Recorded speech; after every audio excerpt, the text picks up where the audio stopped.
Hello and welcome to The Up. My name is Kristin Louise. I'm here with a really good friend of mine, Miss Sarah, and the founder of Authentically Val. Sarah, how's it going, girl? It's going great. I am so happy to be here. It's been a long time coming for this episode. Sarah and I go way back. We have a lot of lore and story to tell.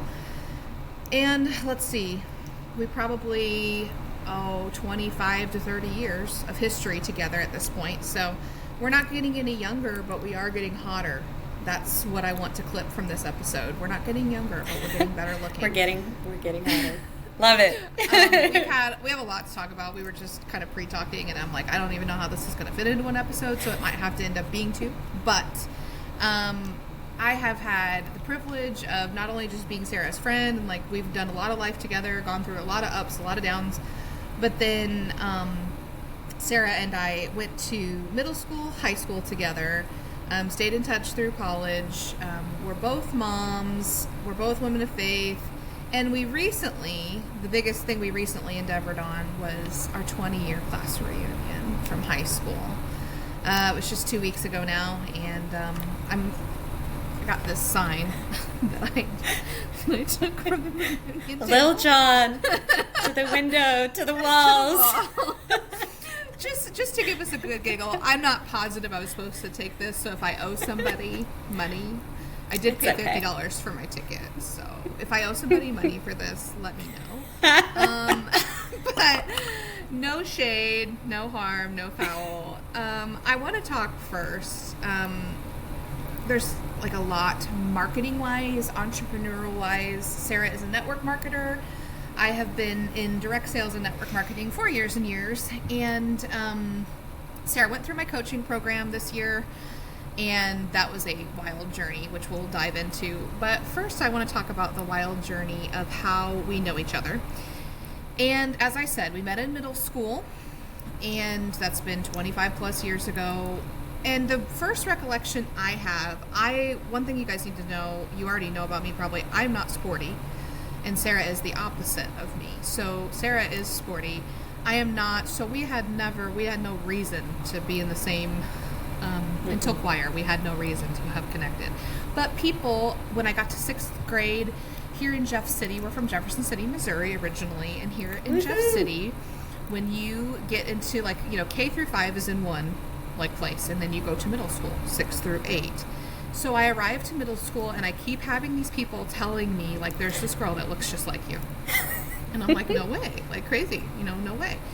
And they keep calling you Val, and I don't know, I don't know you, I don't know your older brother or anything like that. I'm an only child, so I'm like, I have no frame of reference, and your dad's a coach, I don't know anything about sports, so I have no frame of reference.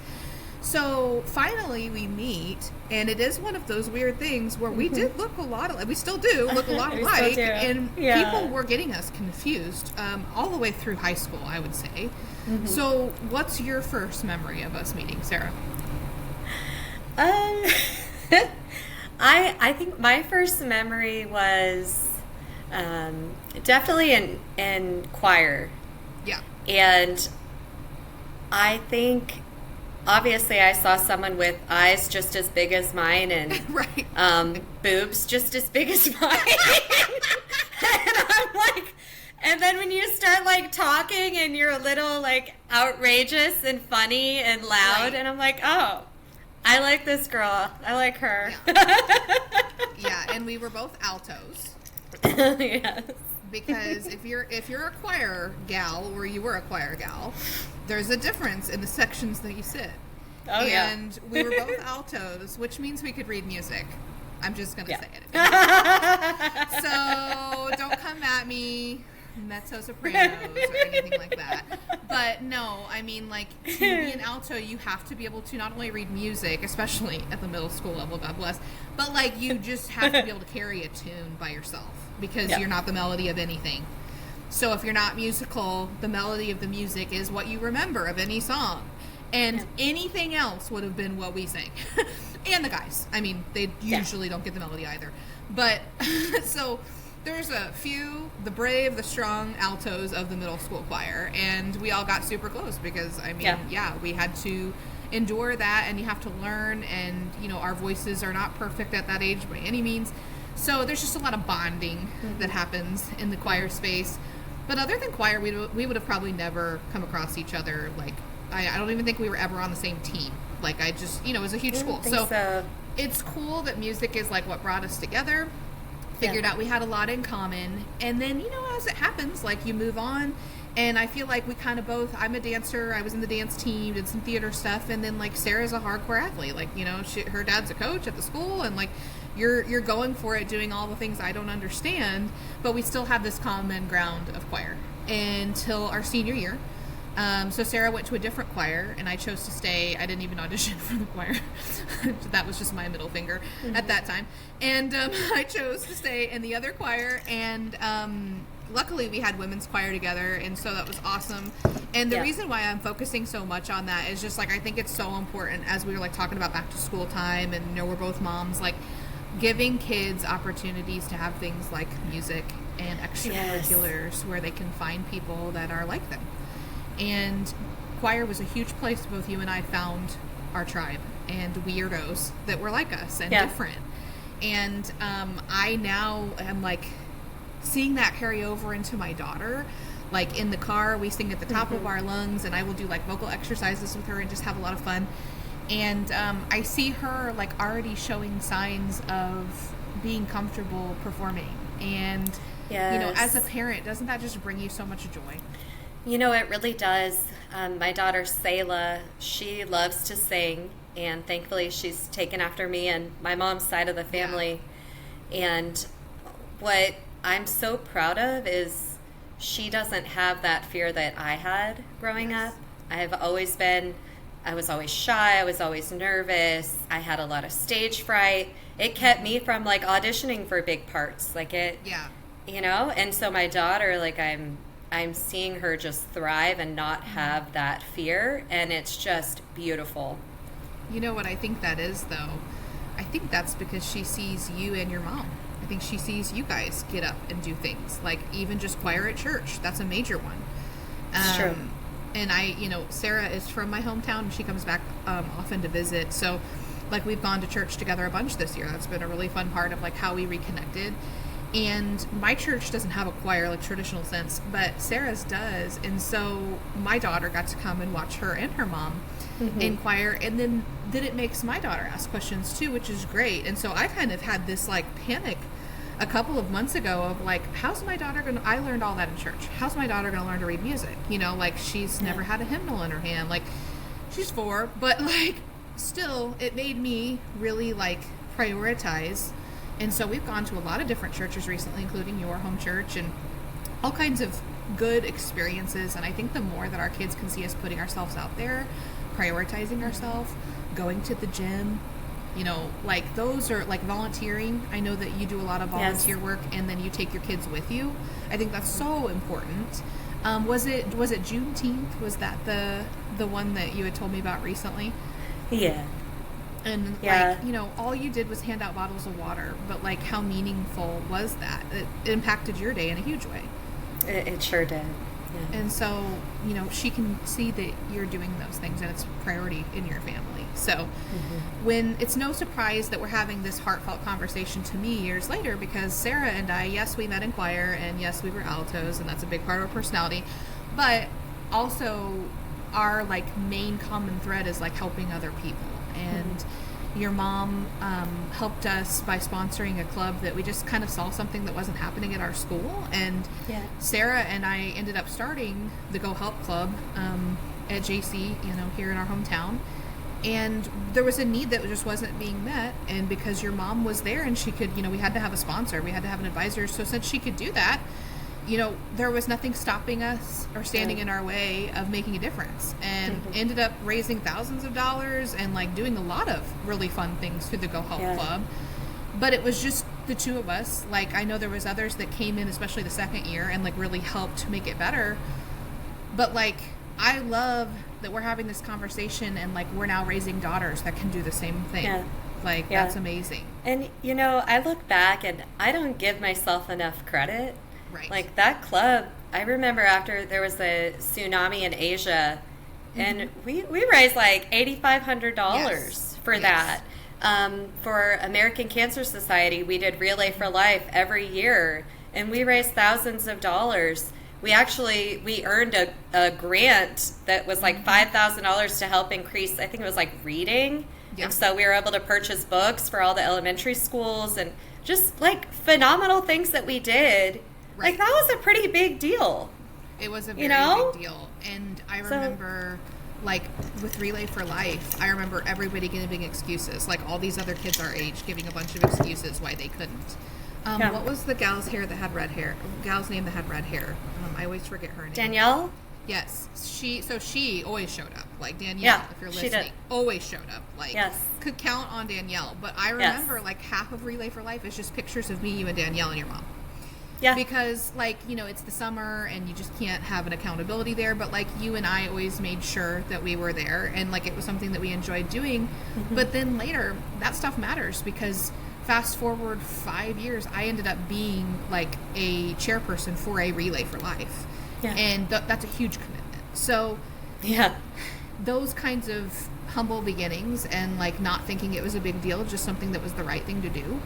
And getting to, I remember I was interviewing specifically for the honors program at William Woods, and they were asking questions, and almost every single thing that I answered with was from working with Go Help. Like the things that we did were like the answers to the questions because that was like a huge experience in my life and something that I had a lot of control over. So there was also a time I remember, and neither one of us are like the type that are going to talk down, but like there was also a time I specifically remember when another club really dropped the ball, and we were the first people to raise our hands and be like, hey, like this needs to happen, like we're going to do this. And I think like the common thread too of us is like we're always going to root for the underdog.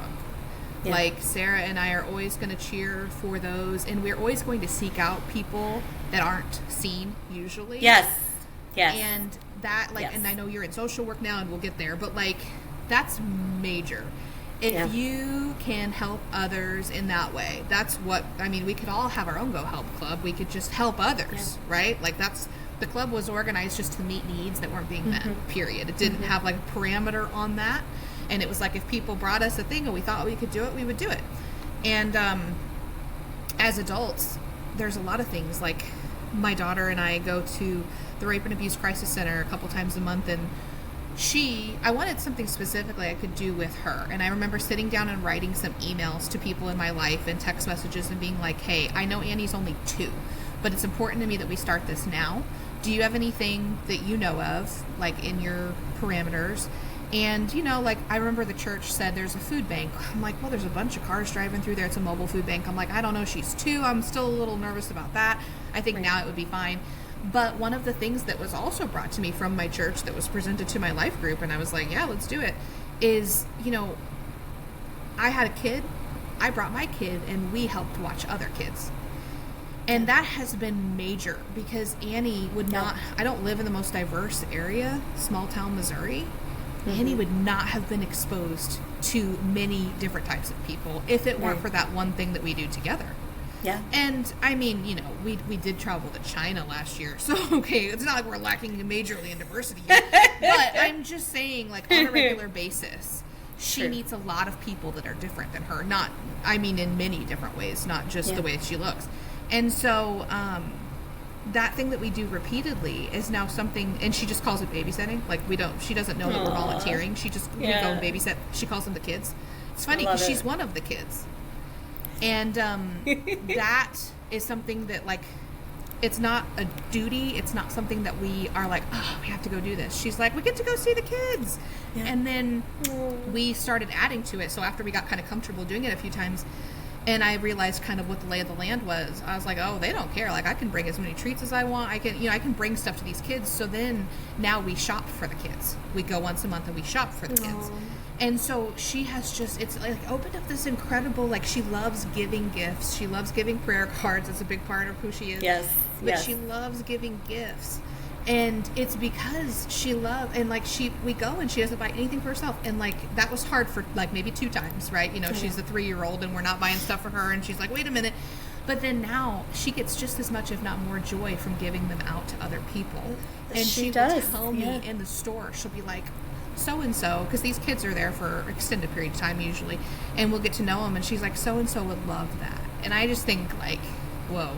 If we could all just do more of that little thing, like, you know, it's twice a month that we usually volunteer. It's not a huge, huge commitment, but it means so much. And I think the things that made me feel comfortable to do that, because there were other people in my group that didn't feel comfortable doing that.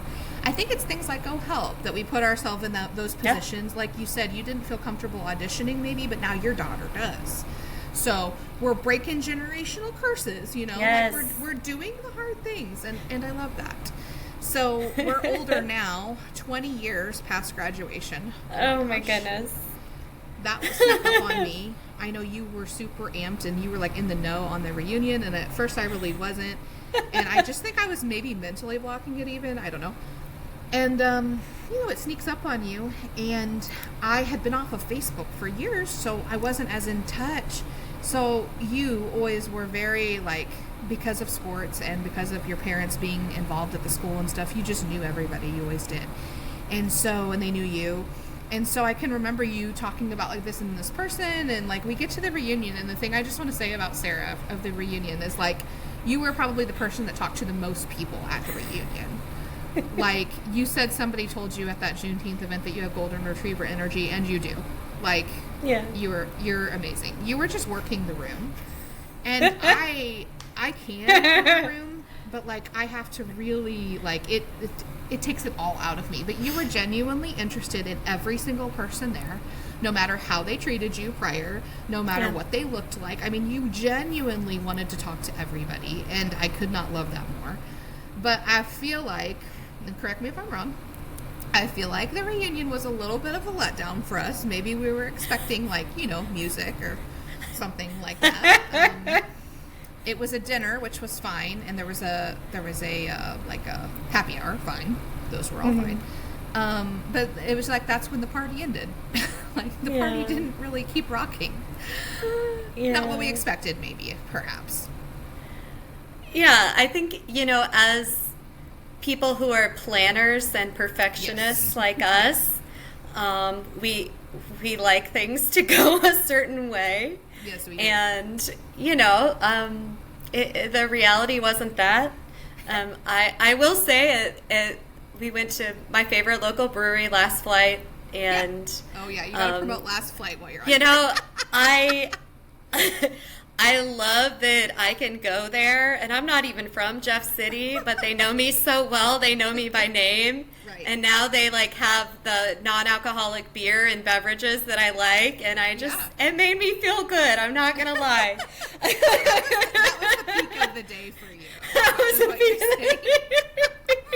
It was really good. There were several people that it was great to see, so don't get me wrong, and, like, when we're hating on it. Yeah. But, you know, like, I guess in your mind, maybe it's from the movies, maybe it's from, like, the hype of social media, I don't know, but, like, in your mind, it's like your 20-year reunion. And I'm thinking, not what I thought. I'm thinking, like, Romy and Michelle's high school reunion, like, someone's going to arrive in a helicopter, and we're going to have all these dance routines bust out. Oh, and But, you know, I will say it was really, it was good for me because I look back and I was never that confident growing up. Yeah. I was never that confident in high school, and I pretended to be, but inside I was scared and nervous and had no self-esteem. Yeah. So, like, walking in, it was just a beautiful revelation of how much I've grown. And, like, I really could care less what people think of me as long as I'm living the life that I want to live and I'm treating people with kindness, and the right people will come in my life for that. And it was really a beautiful experience. Yeah, there was no music, and that... We did, though. We found an after party. Yeah, we made shout out the office bar. No. And shout out to the man with the harmonica. With the harmonica at the office bar. Some OGs hung out with us, and my God. We made it happen. Here's what I'm gonna remember for the listeners. Here's the picture I want to paint. I'm a big audio noter. For those of you that don't know me in real life, I'm a big audio note person, and I have sent this story via audio note to 3 people, and it's slayed. So I'm gonna just say the story real quick. I have several friends that are like, I so look forward when I see a 6-minute audio from you. I know it's going to be a fire story. Because I'm the kind of person that's just going to audio them with like, oh, my day is so hard. That's just not me. And it's going to be a story, and it's going to be a good one if it's 6 minutes. So I just want to give the abbreviated version for the listeners. So, you're at your 20-year high school reunion. It's not exactly what you think. I feel like my experience was the opposite, and I never put it together until you were just talking about it. So I feel like I suffered from overconfidence, ego issues in high school.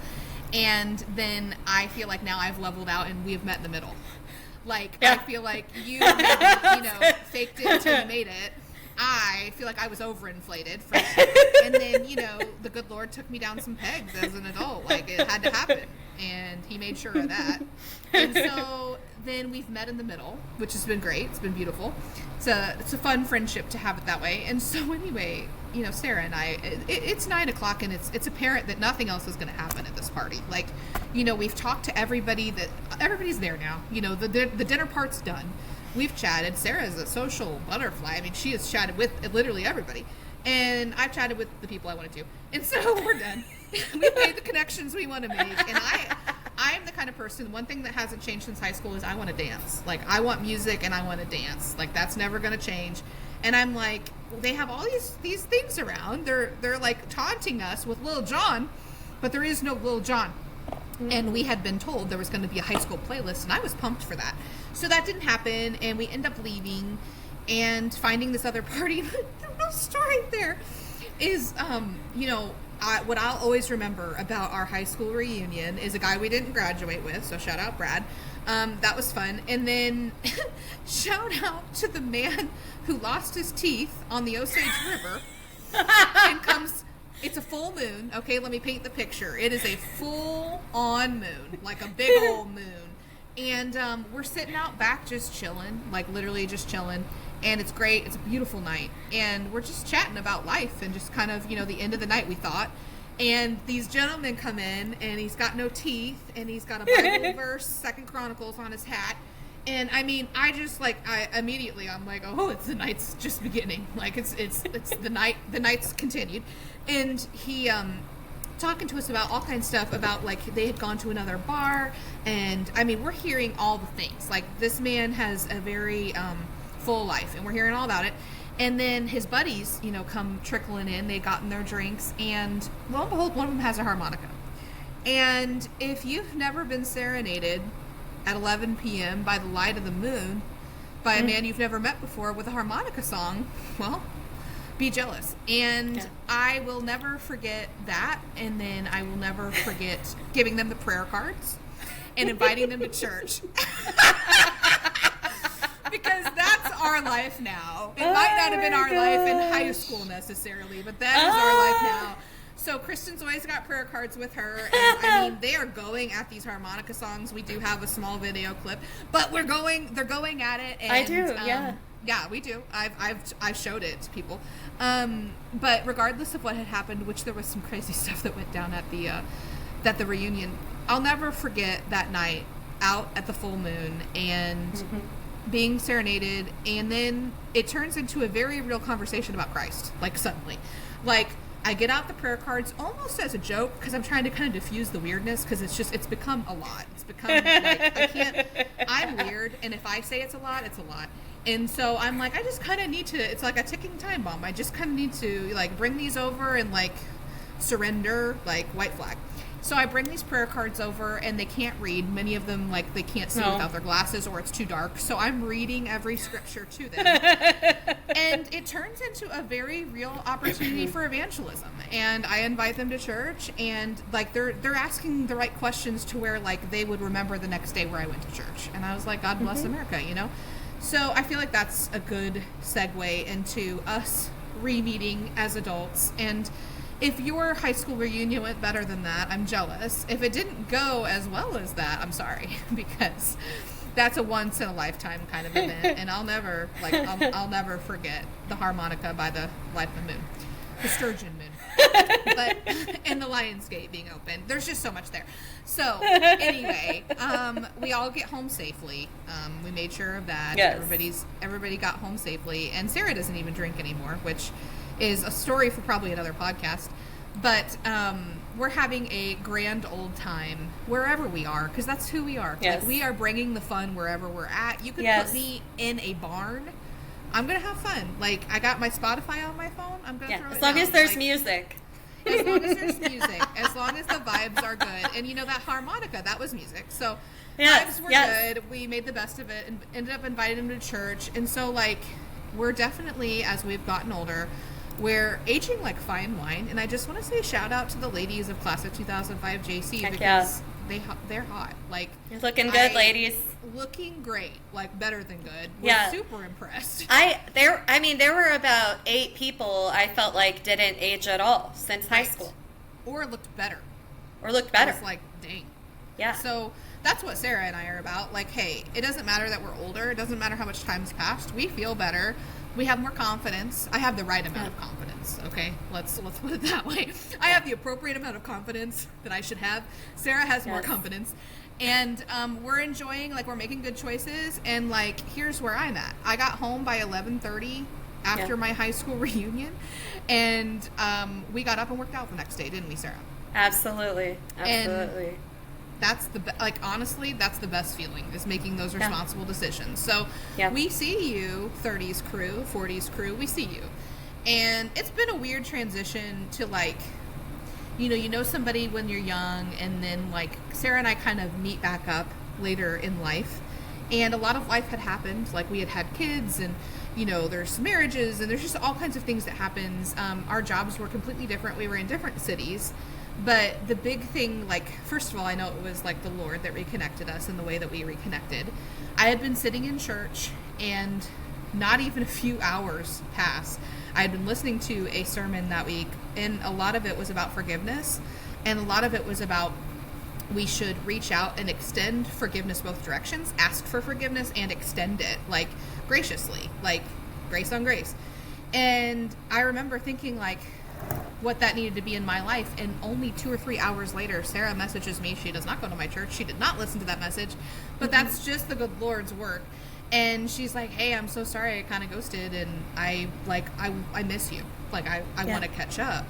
And it could have been 10 years. I think it was like a year. It could have been 10 I think it was about a year since we had talked. And I would have been like, if somebody has the wherewithal and the kindness to just acknowledge, wrong or right, which doesn't necessarily matter, but then just to say, I'm sorry, like, whoa. Yeah. And so we picked right back up, like, just like, old times, and even better, honestly. And earlier this year, it was in March, Sarah came to town, and we were looking it up before this, and there's a picture I'll post to promote the episode. But it's just so much fun when somebody matches your vibe. Like, Sarah messages me, she's like, hey, I know this is super last minute, but, like, would you want to meet up for lunch? Like, I'm in town. Mm-hmm. And I was like, yes. We had, like, the best 3 hours ever. We just paraded around downtown like lunatics. And I don't care. Like, the big thing is we don't care anymore. Like, we're just having fun. We're just there for the vibes, and we're having a blast. It was a beautiful day. It was one of the first warm days of spring. Mm-hmm. And it was awesome. But, like, that is where I'm at in life. And Sarah, I mean, correct me if I'm wrong, because I know everybody's on their own journey, but it's like, who cares what happened? Like, who cares that we didn't talk for a year? It could be much longer than that, and it felt like no time passed. Exactly. Well, and that's, that just speaks highly of your character, because you were able to forgive that easily and be understanding and show compassion. Yeah. And a lot of people can't do that, though. So I appreciate that. Yeah, I have a hard time with that one, just because there was nothing, like, that's just life. Like, that's just, like, I mean, unless you're perfect, which you're not. Yeah.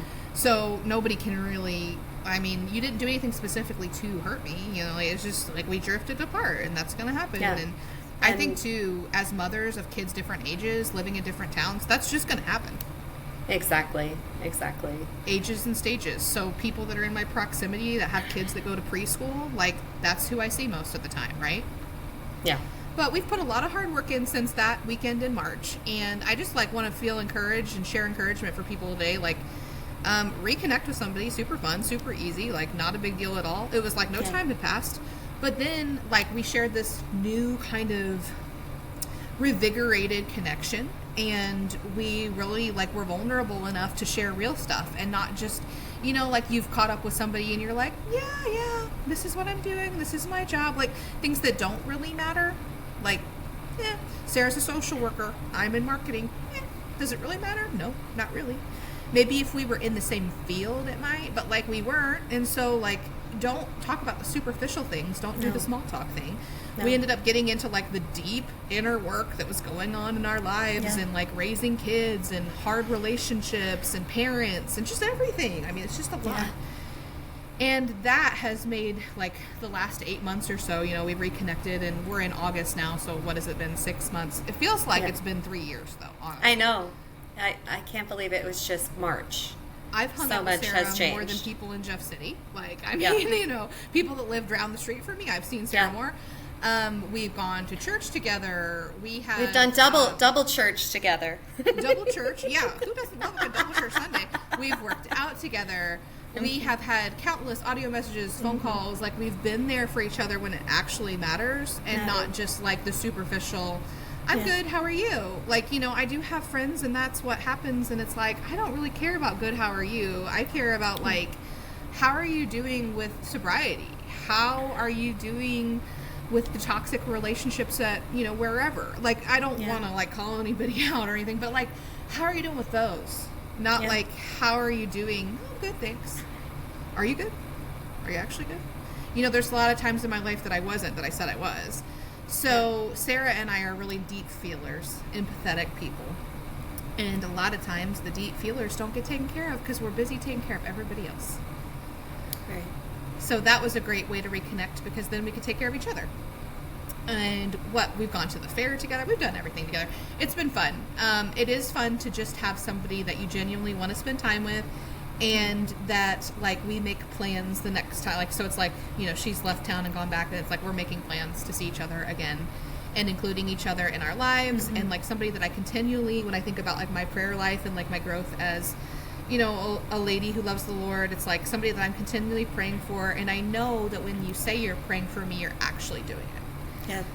There's so many times that I get like text messages, and it gives me the ick now, to the point where I don't even want to message with those people, because it's like, you're not praying for me. You're not praying for anything.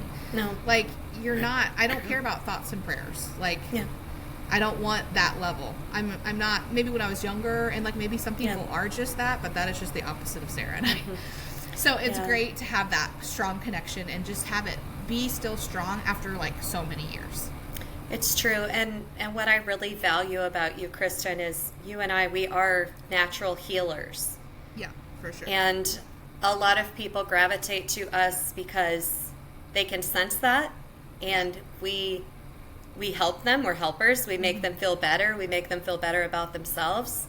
But in that process, like, we give a lot of our energy. Yeah. And sometimes once they feel better, they don't need us anymore, and we're disposable.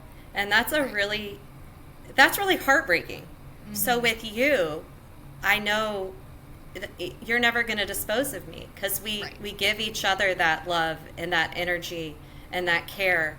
And I know that you care for me beyond what I can add to you. And that's not many people can do that. It's not transactional. Yeah, and it really, getting closer to you this last year, like, it's made me kind of question. I look back at a lot of my relationships, and it's like, okay, I was with somebody who needed some help, and I'm that helper and that healer. And once they were like fixed, and once they had the confidence in themselves, then they just kind of threw me away. And that's a hard pill to swallow. Like, that happened in some of my friendships in high school, and I didn't really realize until this past year, like, that's what was actually happening.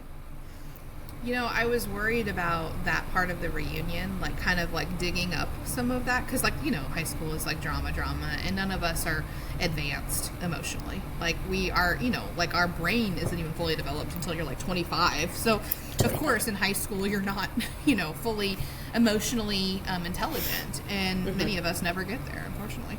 But, we're definitely not in high school. So that being said, I was a little worried about kind of digging up some of that stuff, and it was just so great to go into it with you, because first of all, like, I knew you had my back, which nothing happened, but, like, I knew you had my back, but then also, like, I didn't have any of that emotional baggage because I was really happy where I was at and who I was with. I was just like, it was great. So there's a lot of hard work behind the scenes, though. It's not like we magically just with age did that. No. We both go through therapy. We've gone through like various things. I know you've seen some healers like recently, and I just want to say to anybody out there that's listening, this episode is a hodgepodge. We're going to get into marketing next, but like, I think aging as a woman is just so tough. I can't speak to it as a man, but like as women, we are just hit over the head with wrinkle creams and, losing weight and being a boss babe is the biggest one I was hit over the head with in my early 30s. Like, you have to do it all. Not only do you need to birth a child, I mean, I did so during a pandemic, thank you very much. But like, not only do you have to birth a child, but like you need to take care of your house, but also be working and also be a breadwinner, because that's what women do now. Yeah. I just want to give like a news flash and like just a shout for anybody that needs to hear it today. Nobody does all of those things and does them well. No. And Sarah and I both have ADHD, and so we bond a lot over that. And we were both late diagnosis too, like we didn't know that we had it for a long time. And it doesn't matter if you have it or not, but like there is no possible way that I could be homeschooling my child. That's a big trap that I see women fall into. Like the need to homeschool now is like, like huge pressure. There's no way that I could be owning a business, tending and managing my house. I farm a lot of that stuff out. Like there is just so much behind the scenes that you don't have to do it all, ladies. You shouldn't. You can't. It's not going to end well. And I think Sarah and I both spent like at least a decade of our lives trying. And just kind of, there's that quote where it's like you see a duck and above water, they're just gliding around, but like underwater. Yeah. I just felt like that was like my 20s kind of. Like I knew where I kind of thought I wanted to be. But I'm just getting like a fire hose in the face of like all these messages that the media sends to us, and social media is hard. We've worked through a lot of that. And I go through that in the marketing program too.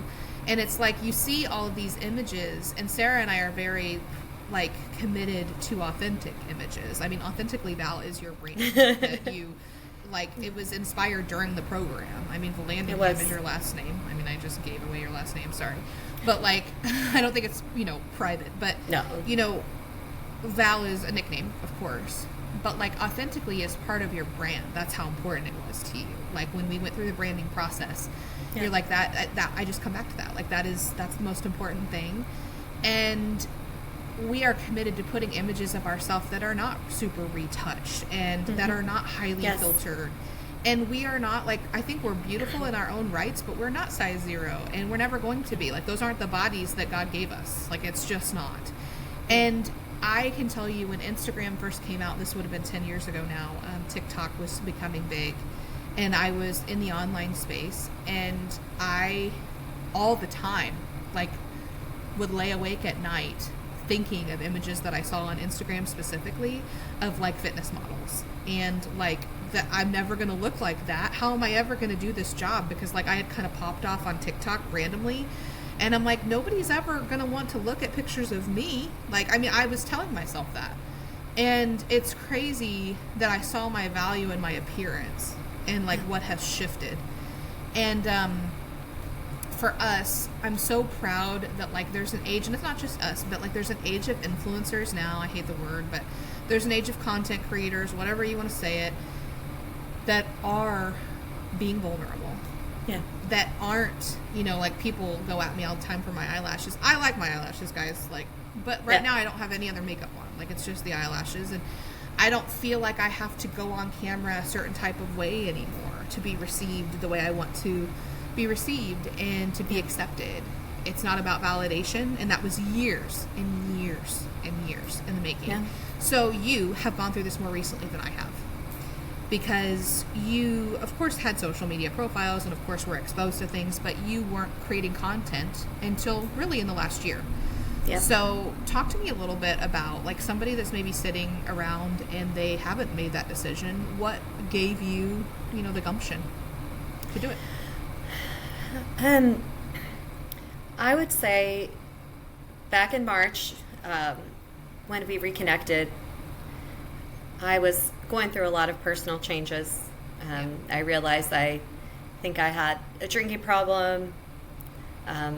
I wasn't living the life that would make me proud, right? And so I really did want to just start, I guess, holding myself more accountable. So by posting, by starting to have like a social media presence, it kind of held me accountable because I am authentic and everything I do, I want it to be truly who I am. So I'm not going to put something out there that's not me. So by increasing my social media, like it kind of held myself more accountable.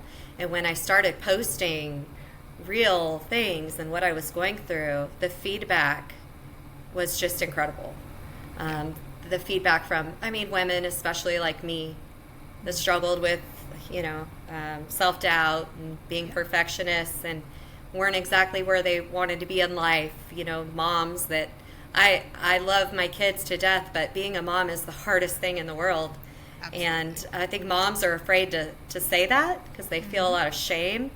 So just being vulnerable about that. And I've made some amazing friends that I wouldn't have met if I didn't share those things. I've reconnected with people that I wouldn't have been talking to if I hadn't started opening up. And I'm a big like music person. Like I get a lot of healing and therapy through listening to music and resonating with the lyrics. And so a lot of people are finding value in what I'm posting and what I'm sharing and the music I choose, or if I come up with my own little thing. And I'm just happy to help somebody have a better day. I'm happy to share a post by a therapist that I resonate with, and then that person learns about that. So that's kind of what got me started. Obviously, you invited me to the marketing course, and I jumped all in. Everything kind of aligned in a natural way, and it flowed. And what I love about your marketing course is it's all about finding your brand. And to find your brand, you have to dig very deep, and you have to admit like your flaws and really look at who you are and answer some tough questions, right? And it's hard work. It's really hard work. It was almost like therapy, Kristin. I do get that a lot, actually. Mm-hmm. So I appreciate But that. it's what I needed. It's what I needed in my life. And it's really given me a lot of confidence to share my story. And I've connected with some amazing people. I will say, once your presence is out there, the marketing course, it works. If you follow what Kristin tells you to do, like the algorithm will love you. And I went from, I don't even know, like 800 friends. Now I'm at the 5,000 mark on Facebook. And that started at the end of March, right? Like it's pretty crazy, but now it's kind of fun because I'm at a point, I learned on Facebook, like you're capped at 5,000 friends, not followers. Right. But now I get to go through and I get to unfriend those spammers. Right. I get to unfriend those spammers and those creepy people that keep trying to message me and call me and and it's good. But for anyone who is trying to get their social medias up, and if you're promoting a brand or a product, don't be scared, because you will get messages that are unnerving. For sure. And don't let those messages upset you. I get some vulgar messages and I just block. You just block them. It's just part of the business and it sucks, but don't let that stop you. if we let everything in life like that, you know, somebody looks at you the wrong way out in public, somebody says something to you at the gym, you know, I've had that recently, and I know you have too. Like, if we let all those things stop us, ladies wouldn't do much. They wouldn't. And that's a shame. I hate that. Being a woman online has its own unique set of challenges. There's heartbreaking things too that I don't really want to get into, but like, you have so much visibility into who is seeing your content, and it's heartbreaking sometimes who that actually is. And it brings a lot of things to light in conversations that I don't love having. I've had security issues before, and you're like, wow, Kristin, you're really talking this up. But I think everything in life has a good and a bad. So if you're going to put yourself onto a worldwide platform, you know, you're going to put content onto a place that's available to the entire world, you have to factor in you're going to be hitting a lot of different types of people. And for me, this last, you know, kind of round, because I was offline for years, and this last go around, my story, which I share in the program, and like, you've probably heard, like, if you're on my profile, you've heard some live videos and some pep talks about it, but like, you know, I really had like a near-death experience, and I felt like I had all of the knowledge inside of me to be sharing the gospel. And why was I not speaking loudly? Why had I let a few things stand in the way of spreading the light that I knew I had in me and I needed to share? And it's okay, like, it's okay to be down for a while, but you can't lay and just defeat it, right? Like, we all take some hits, and life is up and down and up and down and up and down. So I don't expect anybody, whether they're on social media or just somebody I know in real life, to be on a constant upward. That's not normal. And the amount of messages, you get the weird ones. You know, you got to turn off the call function. There's things, you know, and we go through it in the program. So like, if you are a person that you're like, I just don't know what to do, Kristin, I would like to, I have this thing, I have something to sell, I've got, you know, a message to give. Like, I work with a lot of people who are like speakers, you know, people that have written books a lot. You know, you've got a message and you just don't really know what to do to share it. Like, you just, you know, you're kind of putting stuff out there, but nothing's happening with it, right? Like, you're just kind of stuck. A lot of people that I encounter are stuck in like the 100 to 200 views, you know, per piece of content. And that means the algorithm hasn't picked it up at all. So if you're stuck in 100 to 200 views, the only people that are literally seeing you are people that are already following you. Like, it's just, that's it. So 2019, sat down with a couple of other people that were contracted by some big social media companies, and we just said, everybody share what you know at this table. And I came up with this program after that, because I was like, more people need to understand how social media actually works. So Sarah did not have a professional profile on Instagram or Facebook when we re-met in March, and when I asked her to be part of this, because she came to me and she wanted help. She was she's a distributor for Herbalife. And she was like, I love this product. I have no idea how to market it. Like, I have no idea what I'm doing online. Like, I just don't. And she was vulnerable. It's the same conversation I could have with her, because I don't know a thing about social work. You know, like, I didn't know her vocation. She didn't know mine. And I just said, you know what? Like, I would love to, like, have you go through this. I have this starting up. Let's do it. So Sarah had 0 professional profile, 0 professional Instagram. And now your views on Facebook, where are your views at in August? I think you're around 50. Aren't you around 50 or 60,000 a month?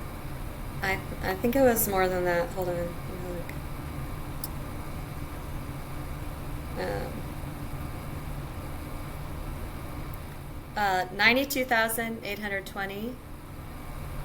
So, did you know how to do that in March, Sarah? No. No. And it's a huge process. I appreciate everything you said about the therapy portion, because I do commonly, people call it marketing business therapy in that order, because there's a marketing component as far as the branding, you know, like the stuff you were talking about, figuring out your message, figuring out yourself. For you, you had to brand yourself, right? Because you're the person on the profile. So some people have to figure out how to brand a product or a service, but for you, it was yourself, really, because people are following you. So we do that. And then we talk about business, because there's some people that just have no concept of, like, we're not talking like accounting, anything like that. When I say marketing business therapy, I'm talking about, like, here's how we set up an autoresponder and the tech behind that. Like, I feel like our group, like the group that Sarah was in of my program, was probably more on the advanced side, so we didn't go as much into that. But in my coaching that I have opening up again in 2 weeks, in my coaching, like, I'll literally show you how to make a Google sheet and how to sort it. I have videos on that. Because there's some people that have just never had to create their own email list or anything. I mean, they just don't know how to do it. They've never had to do it. So I will go to that level, because I do have a master's in business as well, for anybody listening. So then there's the therapy. And that is a catch-all, and you have to go through the first 2 things. It's almost like you got to put in your time, right? But the therapeutic part of creating content is getting those messages that's like, my God, like, that just changed my whole thought process. I have had people, I've been doing this for years, guys, but I've had people that have, not committed suicide that have messaged me. Yeah. I've had people that have gotten baptized that have messaged me, and it's because of something that they saw that spurred that, and they went and either messaged me, I prayed with them, whatever we did. I have had people that have stopped drinking. I have had people that got out of houses with abuse in them, whether they were the victim or just a innocent bystander in that situation. I have had people that have taken all of this program, like Sarah, and that have used it for good. And the trickle effect of that, the butterfly effect, the ripple effect, whatever you want to call it, it's why I keep taking the bad hits, because it's worth it. Like, you get enough messages like that, and you're like, okay. Like, I see you, God. I know what you're doing. I know why I've been placed where I've been placed. And anything bad that's going to happen to me is worth it, because I want to help others. And I do get a lot of people that make me specifically with what I do. I get a lot of people that just have questions. Like, they just have questions about God. They just have questions about church. Like, they just want somebody that's not going to, like, give them the pony show. Like, maybe they don't feel comfortable going to the pastor. Not that they're not good people. There's great people out there that are pastors, but, like, they just don't feel comfortable. Like, they just don't. I was the same way. Like, I had some church hurt, and Sarah's had some church hurt. And, like, we really healed. A big part of this program, too, for anybody that's interested, I will have information in this description, but a big part and a reason why I really wanted to do this interview, not only just because I love Sarah, but she was somebody that I felt like I'm close enough to that wasn't going to just blow smoke if I interviewed them. And what I mean by that is, oh, you're so great. Oh, Kristin, like, she was actually going to be real because she is my friend. And I have had people years and years in marketing. I've been running this program for half a decade, and I think I counted it up, and I think it's about 600 people that have gone through my group coaching over the years. Wow. And one thing, and it's been off and on, it's been sporadic. I had a baby, there was COVID, blah. But the one common thing I get out of about 50% of my people, and it didn't occur to me until just us talking, when we go through, I think it's like day 15 or 16, I have it all lined out for those of you that don't know. When we go through that day, they say, well, my friends wouldn't tell me the truth. They just tell me I'm great. Maybe you need to think about your friends. Exactly. Are those really your friends? Because Sarah came to me with some hard things, and I did it with love. I mean, yes, like, I did it with love. I wasn't like, you are terrible, I can't, I would never do that. I have some of the same crap going on, but, like, I would never, ever in a million. That's not who we are. But, like, she came to me with some hard things, and I was like, first of all, like, thanks for trusting me with that. Like, whoa. But second of all, like, totally normal. And if she came to me and I said, that's okay, Sarah. Like, I just placated it, and I didn't tell her the truth, which was like, no, like, we need to, like, these are things we need to work on. Like, let's think about your next move, and let's talk through it. Like, I'm here for you. Like, I'm not abandoning you in this, but, like, I'm also going to hold you accountable of, like, maybe the drinking needs to stop, if that's what you're thinking. And so it was kind of those kinds of things where people come to me, and, that's just one example. And, like, Sarah might, drink again. It doesn't matter. But at that point, it was holding power over her. And so we don't let those things go on. And I'm going to be accountable to her. Yeah. And that's what, like, there's, step programs and sobriety programs and all that. But that's what those are based on. So if you have a group of people, if you couldn't produce, like, if you're a person, if any person really, it doesn't matter if you want to do the program or not, if you're any person, and you don't have 5 to 10 people that you could message that would give you a real response, that would not just blow smoke at you and say, I think it's great, I think it's fantastic. It is truly time to evaluate. Like, take a step back, and it's time to maybe talk to somebody about that, whether it's a friend, whatever, therapist, whatnot. But I get that from like half of the people that I talk with about what I do.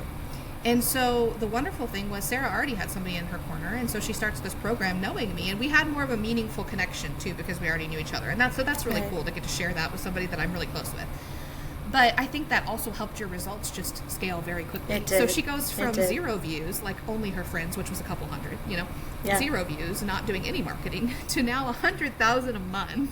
Yeah. People pay for that all the time, Sarah. People pay thousands of dollars a month to get those views, just so you know. Like, you can pay Facebook for views. Yeah. And when I found out the high rate robbery that is paid advertising, that's why I created the program that I created. Yeah. And so her message, which is wonderful. I mean, just yesterday I saw a video, come through my feed, and Sarah would have never gone on and done an inspirational video 3 months ago. She wouldn't have. No. Because she was in her head about a lot of things. Yeah. And I just want to encourage everybody today. It doesn't matter where you're at, what choices you made yesterday, 5 years ago, 5 minutes ago.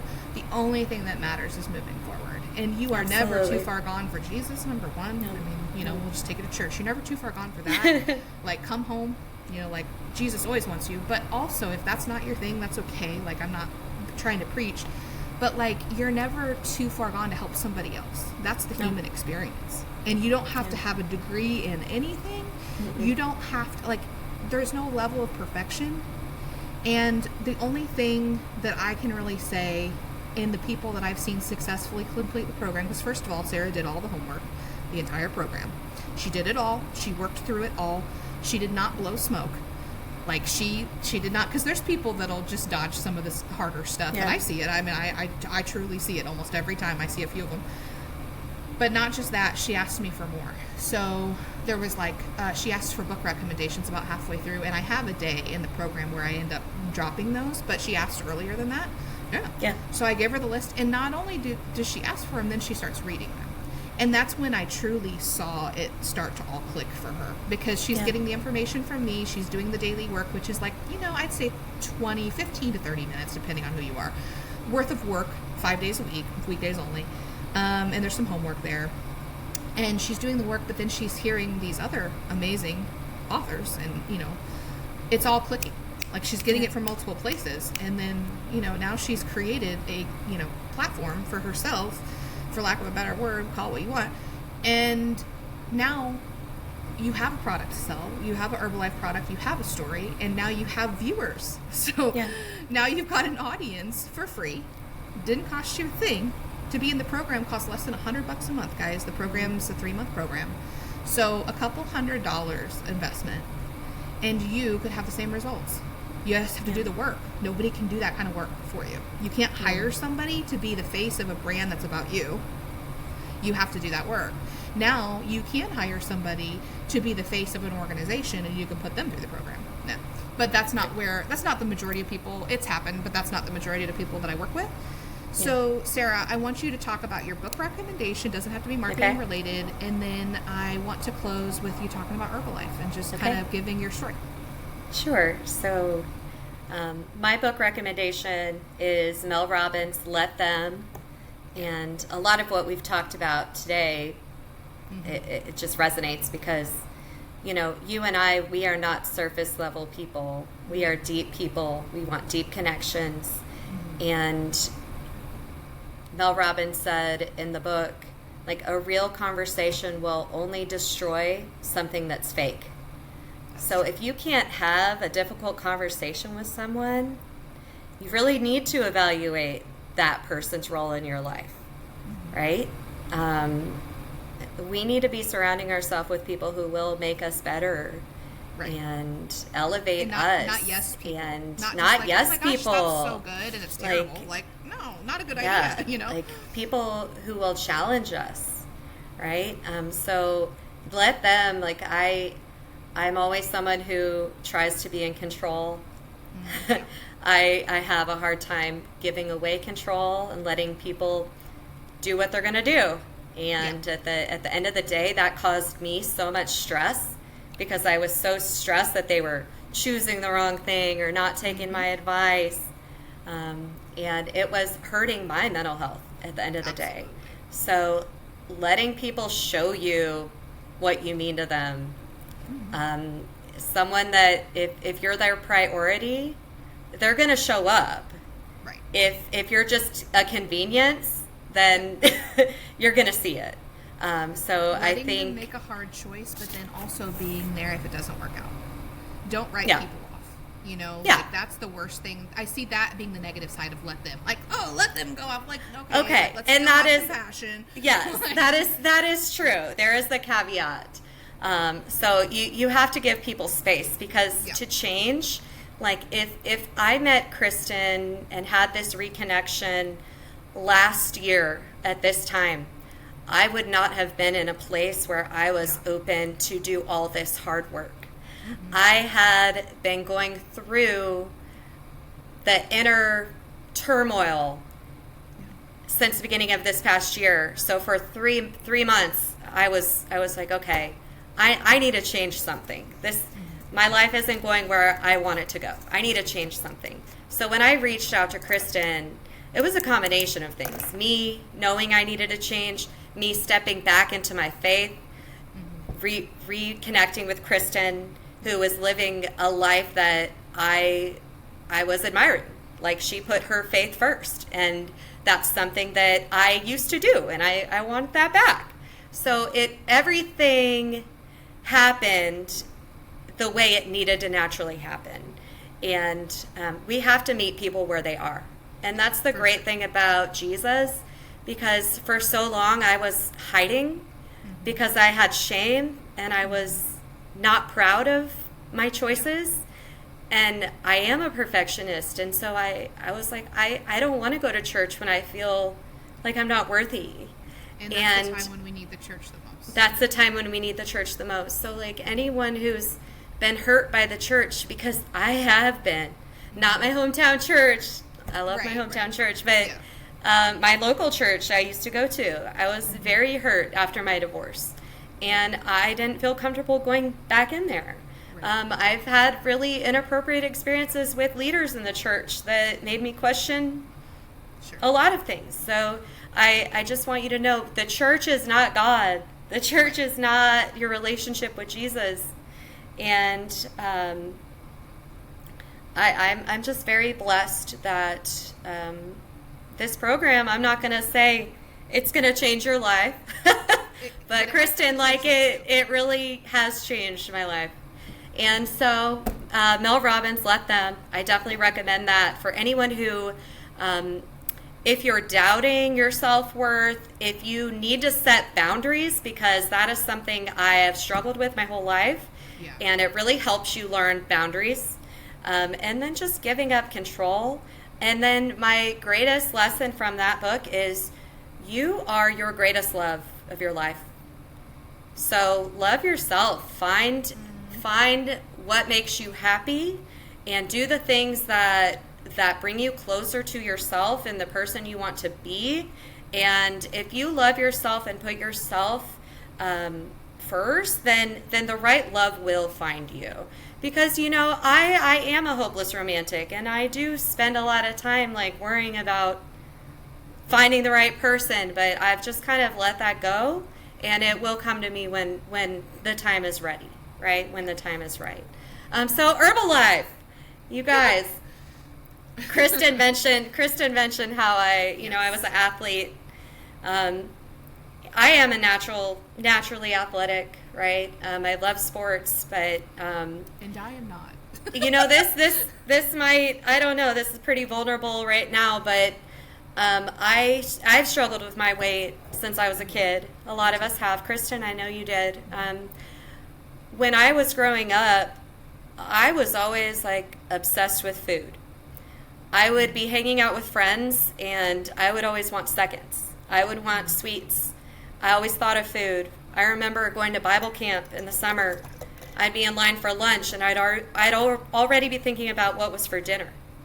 Right? I craved food all the time. I think food for me, when I was upset, my mom would take me to get food. Get a treat.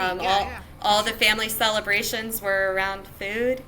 So I developed a very unhealthy relationship with food. I excelled in sports, and then when I got up into the higher years of high school, I honestly quit volleyball because I was being bullied over my weight. And I remember at tryouts, we had to weigh ourselves the first day, and then we had to weigh ourselves midweek just to make sure we didn't lose too much weight. And I was like really bullied, and I was too scared to be weighed in front of my peers, that I literally, there were a lot of other things that were happening. There was a lot of like peer pressure. I wish I told somebody what was going on. I wish I told my dad, my mom. I wish I told the coaches. But I was being harassed by parents of the girls the class year above me because I was in line to take their spot on the volleyball team. And I was raised to not complain. I was raised to not question. I was raised to not be a snitch. But I wish if I could go back, I would have done things a lot different. But so my struggle with my weight, I feel like I've always had to work twice as hard, 3 times as hard to have the body that I have. And when I started using the Herbalife products, now I'm not going to say just using the products alone is going to help you, because it is a mindset. Absolutely. It is finding out why you're craving food. Some people, there's so many addictions, right? There's tobacco, there's sex addictions, there's shopping addictions. For me, it was food. Yes. For me, food would solve my sadness. Food would be comforting. Yep. And then, I'd feel like crap the next morning, but it solved the need that I had. So with Herbalife, I've met a community of health coaches who really support me and want the best for me, and it's a mind-body connection. So it's not just like, oh, drink these protein shakes and you'll be fine. No, it's like, it's understanding how to balance food, how to balance your needs. A lot of self-care. Like, we do 15-day challenges, and they're really amazing because they come with, you're not only getting like a meal plan, you're getting like journal prompts, you're getting exercise, you're like getting a whole like wellness, mental, physical, product. Yes, and you're also getting a community, like a sense of community too, and you're getting a coach. Purchase the product, they have access to you, plus also the people that you have access to within the organization, which is a big team from what I understand. Yes. Because I've talked with Sarah a lot about it. I've tried the products myself, and I have heard her challenges. Like, she's shown me the different formats because I helped her come up with her marketing stuff. So we have to go through all of that in the program. Yes. So they're not just getting access to you and one product, and it's a one-time purchase like you go to a store and you buy it on a shelf and that's it. No. Like, they're getting like a continued support. And when you really think about that, and accountability and a support, that's, worth way more than the price of buying your protein powder, for $2 cheaper somewhere. Yeah. Or whatever the case may be. It's worth a lot, and sometimes you just need somebody to check in and hold you accountable, and I'm really great at doing that. And I'm really great at, hey, if you need someone that's going to be more of a badass coach, I can do that. If you need someone sensitive, I can do that too. So one of my, it is. And I hate to cut you off, Sarah, but I have to go get my daughter. I know. So, and I hate that because we got started a little late. We had tech issues, but okay. Tell them the best way to reach out to you. The other thing that Sarah and I have done, we've done collaborations on Instagram and Facebook Live. And so we can definitely have time to dive more into it because it's something where we had dinner recently and she was explaining to me the different starter packs. And even though I've known Sarah for years and years, I didn't know that those packs even existed. And so I was like, oh, well, I might have actually tried one of those because you get a variety of things. So what's the best way? I'm going to have your socials listed, obviously. But like, what's the best way for people to reach out to you for coaching information and more product information? Yeah. I mean, just shoot me a DM in my Facebook. I go through them every day, and I delete about 100 of the spammers, but I will see it.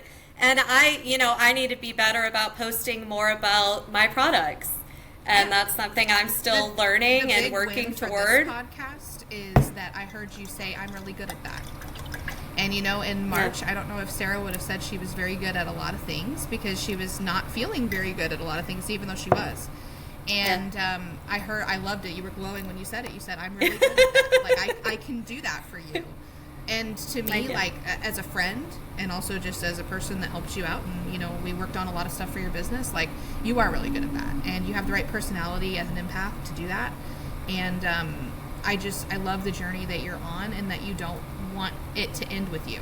Like, you want to help other people. Absolutely. Not just in social work, but, also just in general. I know you spend a lot of time in your DMs just helping people like I do. And I see you, and I appreciate you for everything that you do for me too, but just a large village of people that their life is brightened by you. So thank you. We'll have to do it again, because we always have fun and we always have stuff to talk about. So we'll do it again. Absolutely. But I'll make sure people have the link to DM you, and then I also do have that coaching program starting up in like a week and a half. So I'll have that information too, and I just appreciate you, Sarah. I got to go get little Annie girl, but I love you so much. Everybody take care, and thank you so much. This has been such a fun passion project, and I appreciate the time today, Sarah. Of course. Thank you so much. Bye. Bye.